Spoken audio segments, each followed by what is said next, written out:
Hello everyone, RRB group D exam date அப்படிங்கிறத high court of Delhi hold பண்ணியிருக்காங்க. So அது என்ன அப்படிங்கிறத பற்றி நம்ம தெளிவாக இந்த வீடியோவில் பார்க்க போகிறோம். ஸோ ஃபர்ஸ்ட் ஆஃப் ஆல் பார்த்தோன்னா ஆர்ஆர்பி போர்டு ஒரு 10 நாளைக்கு முன்னாடி ஆர்ஆர்பி குரூப் டி எக்ஸாமுக்கான எக்ஸாம் டேட் நவம்பர் 17 டிசம்பர் வரைக்கும் நடத்த போகிறோம் அப்படின்ற மாதிரி ஒரு நோட்டீஸில் சொல்லியிருந்தாங்க. அந்த நோட்டீஸ் ரிலீஸ் ஆகிருந்த போதே நம்ம எல்லாருக்கும் இருந்த டவுட் என்னென்னா, எப்படி கோர்ட் கேஸ் போயிட்டுருக்கு, இன்னும் ஃபைனல் ஜட்ஜ்மெண்ட் வரலை, 30 அக்டோபர் தான் அடுத்த ஜட்ஜ்மெண்ட்டுன்னு சொல்லியிருக்காங்க. சரியா, அடுத்த ஹியரிங் அப்படின்ற மாதிரி சொல்லியிருக்காங்க. ஸோ அது நமக்கு ஃபைனல் ஜட்ஜ்மெண்ட்டாக அப்படின்னும் தெரியல. அப்படி இருக்கக்கூடிய பட்சத்தில் எப்படி நவம்பர் 17 நமக்கு எக்ஸாம் ஸ்டார்ட் ஆகும்னு இவங்க சொல்கிறாங்க அப்படின்னு ஒரு டவுட் இருந்ததில்ல.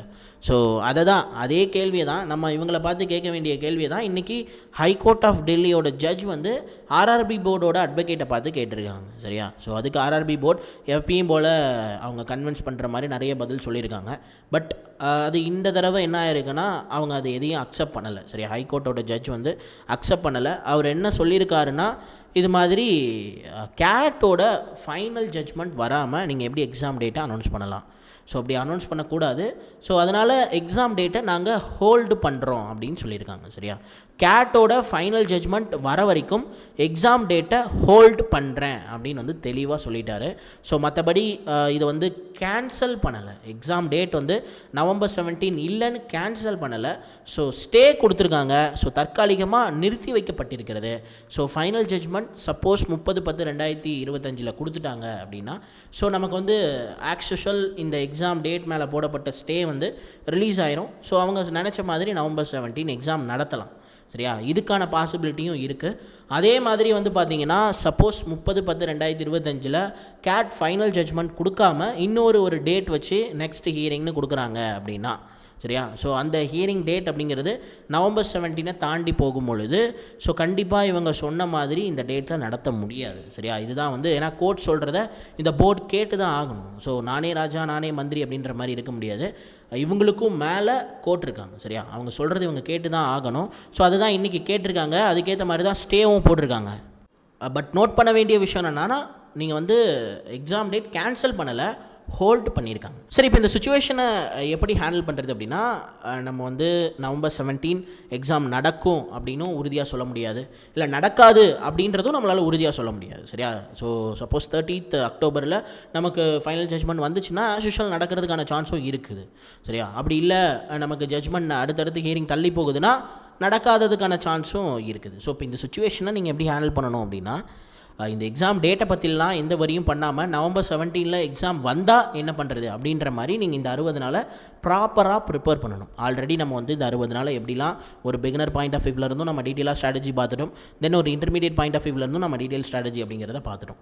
ஸோ அதுக்கேற்ற மாதிரி நீங்கள் எந்த லெவலில் இருக்கீங்களோ அதுக்கேற்ற மாதிரி நீங்கள் உங்களுடைய ப்ரிப்பரேஷனை விட்டுறாதீங்க. இந்த 60 நாள் ப்ராப்பராக நீங்கள் ப்ரிப்பேர் பண்ணுங்கள். சரியா, ஸோ கண்டிப்பாக உங்களுக்கு இந்த குரூப் டியில் வேலை வேணும் அப்படின்னா இதெல்லாம் ஒரு காரணமாக வச்சு உங்களோட செலெக்ஷனை மிஸ் பண்ணிடாதீங்க. சரியா, ஸோ இது நான் இந்த மாதிரி விஷயங்கள் நடக்குது இல்லையா, கோர்ட்டில் ஜட்ஜ்மெண்ட் தள்ளி போகுது, ஆர்ஆர்பி போர்டும் அதுக்கு ப்ராப்பரான ரெஸ்பான்ஸ் இல்லை. ஸோ இது மாதிரிலாம் இருக்கிறதெல்லாம் சரின்னு சொல்ல வரலை. சரியா, சரின்னு சொல்ல வரலை.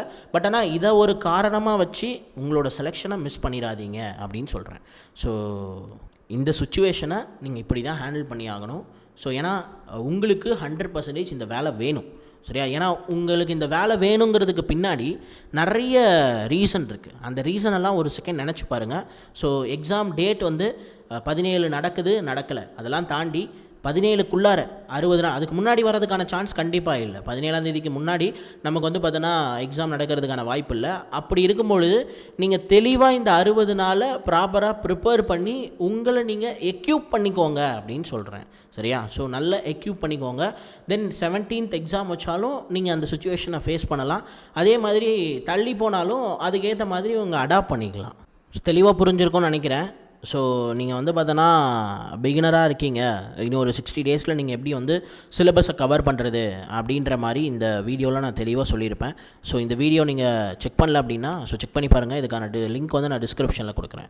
ஸோ அதே மாதிரி ஜென்ரல் சயின்ஸில் எந்தெந்த டாப்பிக்லாம் ரொம்ப இம்பார்ட்டண்டான டாப்பிக்கு, ஸோ அதெல்லாம் நம்ம எப்படி பார்த்தோன்னா 60 நாளுக்குள்ளே கவர் பண்ணுறது, ஸோ அது மாதிரி சயின்ஸ் ஸ்ட்ராட்டஜி வீடியோ ரொம்ப தெளிவாக ரொம்ப ஸ்பெண்ட் பண்ணி நான் பார்த்தோன்னா இந்த வீடியோ அப்படிங்கிறத ரெடி ரெடி பண்ணியிருக்கேன். ஸோ இதுக்கான லிங்க்கும் டிஸ்கிரிப்ஷனில் கொடுக்குறேன். ஸோ இதையும் செக் பண்ணி பாருங்கள். அதே மாதிரி மேத்ஸ் அண்ட் ரீசனிங்கில் நீங்கள் ஃபுல் மார்க் எடுக்கணும். ஸோ எடுக்கணும்னா என்ன பண்ணணும் அப்படிங்கிறதுக்கான டீட்டெயில்டு 60 days ஸ்ட்ராட்டஜி வீடியோ அப்படிங்கிறத வித் டெய்லி டார்கெட்டோட நான் வந்து பார்த்தீங்கன்னா இந்த வீடியோவில் எக்ஸ்பிளைன் பண்ணியிருப்பேன். ஸோ அதுக்கான PDF எல்லாமே உங்களுக்கு ஃப்ரீயாக தான் இருக்கும். சரியா? ஸோ நீங்கள் இந்த வீடியோ வந்து செக் பண்ணி பாருங்கள். உங்களுக்கு வந்து ஒரு கிளாரிட்டி அப்படிங்கிறது கிடைக்கும். ஸோ ப்ரிப்பரேஷனில் எந்த டவுட்டுமே இருக்காது.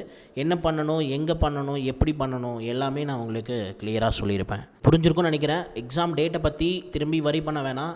ஸோ இருக்கக்கூடிய டைமை ப்ராப்பராக யூட்டிலைஸ் பண்ணுறது தான் புத்திசாலித்தனம். ஸோ அதுதான் கெட்டிக்காரத்தனமும் சரியா? ஸோ அதை நீங்கள் வந்து கரெக்டாக யூட்டிலைஸ் பண்ணிக்கிறது உங்களுக்கு ரொம்ப நல்லது. விட்டுறாதீங்க. புரிஞ்சிருக்கும்னு நினைக்கிறேன். தேங்க்யூ.